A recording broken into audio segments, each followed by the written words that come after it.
किसको रोका हुआ है? देखिए जी, हम भी ये पूछ रहे हैं कि मुल्क में इंसाफ आना चाहिए, और हम बार बार कहेंगे, अगर भुट्टा साहब कुछ भी कहेंगे हम कहेंगे कि पॉलिटिकल विक्टिमाइजेशन।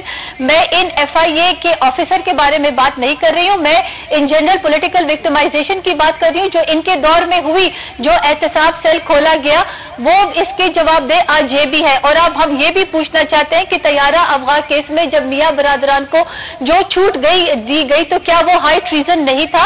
वो क्या इस मुल्क के शहरी नहीं थे उस तैयारे में?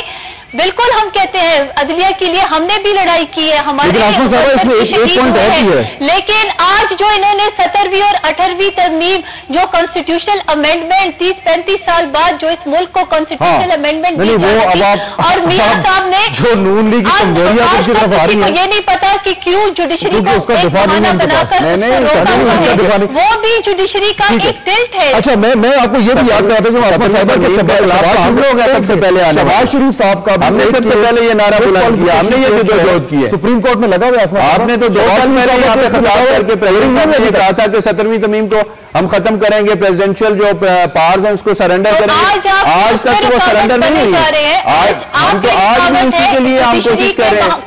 अगर फर्ज करें कोई एक आधा पॉइंट रह गया उसके ऊपर डिलिबरेशन हो गई है तो उसमें मोटिवेशन तो नहीं है ना हमारा, तो right from the day one हमारे तो हम तो इश्यूज के ऊपर बात कर रहे हैं अल्लाह के फजल करम से। हम तो जुडिशरी की बहाली की बात कर रहे हैं। अच्छा, ये तो सीएम भी कहता था कि जुडिशरी को हमने बहाल करना है, जुडिशरी को बहाल करना है।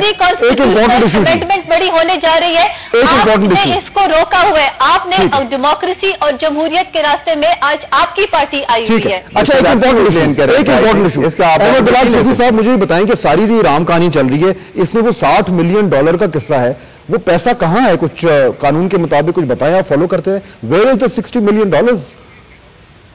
उसकी तफसीलात तो अभी कोई सामने स्पेसिफिक नहीं है, लेकिन वो जहां पर भी है, जब ये एक दफा केसेस खुलते हैं और जिस तरह भी चलता है तो उसमें इंटरनेशनल लीगल मैकेनिज्म अवेलेबल है, और लेकिन वो सब कुछ अभी बहुत दूर है वो वाली स्टेज कि वो पैसा लोकेट हो, आइडेंटिफाई हो, फिर दोबारा उसको कन्फिस्केट। लेकिन वो तब होगा ना जब गवर्नमेंट पाकिस्तान उसको परस्यू करेगी कि लेटर लिखा जाए, उसके बाद सुइज़ हुक्काम जो हैं वो इम्यूनिटी का इशू एग्जामिन करेंगे और उसके बाद फिर वो देखेंगे उन्होंने उस मामले को कैसे आगे लेके चलना। लेकिन उसमें डिपेंड करेगा हुकूमत पाकिस्तान को दोबारा जरूरत पेश आए उनके साथ मजीद ताउन करने की, यानी हुकूमत पाकिस्तान को इसको बाकायदा फॉलो करना पड़ेगा। अगर वो ढीले हो गए तो ये पैसा वापस नहीं आता। बताइए, आपका पॉइंट है।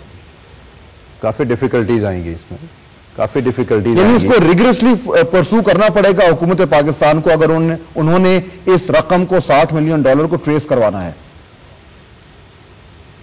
जी सूफी साहब, अच्छा मेरे ख्याल लाइन ड्रॉप हो गई है। बिल्कुल फॉलो करना पड़ेगा फाद, बिकॉज जब यहाँ पे लेटर जाएगा, लेटर के बाद केसेस ओपन होंगे, रीओपन होंगे और वही गवर्नमेंट डिसाइड करेगी, बिकॉज मनी लॉन्ड्रिंग का उनका ये केस था एक्चुअली स्विस गवर्नमेंट का। पाकिस्तानी गवर्नमेंट जो थी that was a Privi subsequently Pakistani government ने वहां पे अप्लाई किया कि हम इसमें पार्टी बनना चाहते हैं because this is very important case और हम भी आपको ऐसी एविडेंसेस देना चाहते हैं जिसके ऊपर कन्विक्शन कैन बी रिकॉर्डेड। तो फिर पार्टी बनाया गया था स्विस गवर्नमेंट केसेस के अंदर पाकिस्तानी गवर्नमेंट को। तो Pakistani government was the prosecutor over there before the Swiss government. अब स्विस गवर्नमेंट ने जब ये केस खत्म हुआ तो वो जो डीफ्रीज अमाउंट थी वो तो दैट वाज टेकन अवे और उसमें जो बेनिफिशियरीज थे दे अच्छा ये किसी को नहीं पता पैसा है किधर। वो पैसा जो है वो तो ट्रैक करना पड़ेगा, मूव हो गया कहीं, जब ट्रैकिंग नहीं हो गया। ये ट्रैकिंग होने के लिए मेरा ख्याल है they will have to go very vigorously और वेरी वेरी केयरफुली, बिकॉज जिस तरह अभी ये हमारी अप्रोच है, जिस तरह हमारे प्रोसिक्यूटर कर रहे हैं या प्रोसिक्यूशन एजेंसी जिस तरह कर रही है और जिस तरह अंडर इन्फ्लुएंस है ऑफ द गवर्नमेंट, तो इस तरह अगर सिचुएशन होती है तो फिर अल्लाह ही हाफिज है। फिर तो एक सिंबॉलिक एक एक्सरसाइज होगी कि जी सुप्रीम कोर्ट ने कह दिया लेटर लिख दो, अब लेटर लिख दिया गया उसके बाद प्रोसिक्यूशन ही नहीं होती, कोई उसको फॉलो ही नहीं करता, तो अल्लाह बेहतर जानता है कि किस तरह कन्विक्शन जो है होगी। अच्छा अब हमारा वक्त खत्म हो रहा है, मैं आसमा साहबा की तरफ जाना चाहता हूं। मुझे सिर्फ ये बताइए सारी डिस्कशन को सुनकर अगर हम रैप करते हैं कि अब ये जजमेंट तो जो है उसको फॉलो किया जा रहा है, उस पर अमल दरामद का सिलसिला शुरू हो गया और वो कल आपने भी कहा कि खत भी लिखा जाएगा, शायद आपकी पार्टी को कोई मसला ना हो। जो एडवोकेट जो मलिक कयूम साहब है उनके खिलाफ भी एक्शन हो जाना चाहिए था, पता नहीं क्यों नहीं हुआ, वो भी हो जाएगा। इसके बाद अब आप जब ये कह रही है कि सुप्रीम कोर्ट का एक टिल्ट है, इस वक्त सियासी बाजार गर्म है, 18वीं तरमीम का इशू भी है, आज लोग ये भी कह रहे हैं कि सबसे ज्यादा फायदा आज PMLN को हुआ है क्योंकि उनके ऊपर जो 4-5 दिन का दबाव था वो खत्म हो गया, तो सुप्रीम कोर्ट की तरफ से अब आपकी पार्टी को क्या खतरा है? देखिए जी, पाकिस्तान पीपल्स पार्टी एक जमहूरी पार्टी है, वो किसी किस्म के खतरात से डरती नहीं है, ना वो किसी अशखास से डरती है।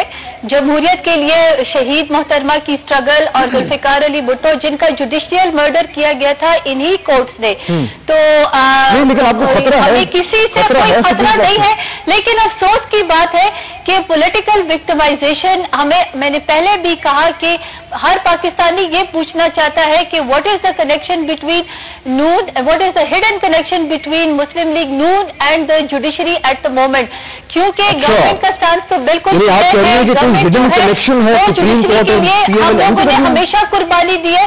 आज भी हम जुडिशरी के सामने हमारा हिडन कनेक्शन जुडिशरी के साथ यही है कि हम हमेशा हमने रेस्टोरेशन और रिवाइवल ऑफ जुडिशरी की बात की है, हमने हमेशा इंडिपेंडेंस ऑफ जुडिशरी की बात की है, आज भी हम दबांगे दौल इंडिपेंडेंस ऑफ जुडिशरी की बात करते हैं। अगर इनको कोई हिडन कनेक्शन नजर आता है तो ये बाहर लेकर के आए। जब देखें ये जो इनको संसद के लम्हात इनके पास होते हैं उस वक्त ये सोचें कि हिडन कनेक्शन हमारे पास, हमारा हिडन कनेक्शन यही है कि हमने जुडिशरी की रेस्टोरेशन की बात की है, हमने COG की बात की है, अगर हम COG की बात जारी है, हमारा हिडन कनेक्शन खत्म हो गया। बहुत शुक्रिया भुट्टो साहब आपका भी, आसमा साहिबा आपका भी, और अहमद बिलाल सूफी साहब आपका भी बहुत शुक्रिया हमें ज्वाइन करने का। हिडन कनेक्शन है या नहीं है, सुप्रीम कोर्ट का टिल्ट है या नहीं है, ये ऐसे सवाल हैं जिनके जवाब ढूंढना बहुत मुश्किल है। फहद हुसैन को इजाजत दीजिए, खुदा हाफिज़।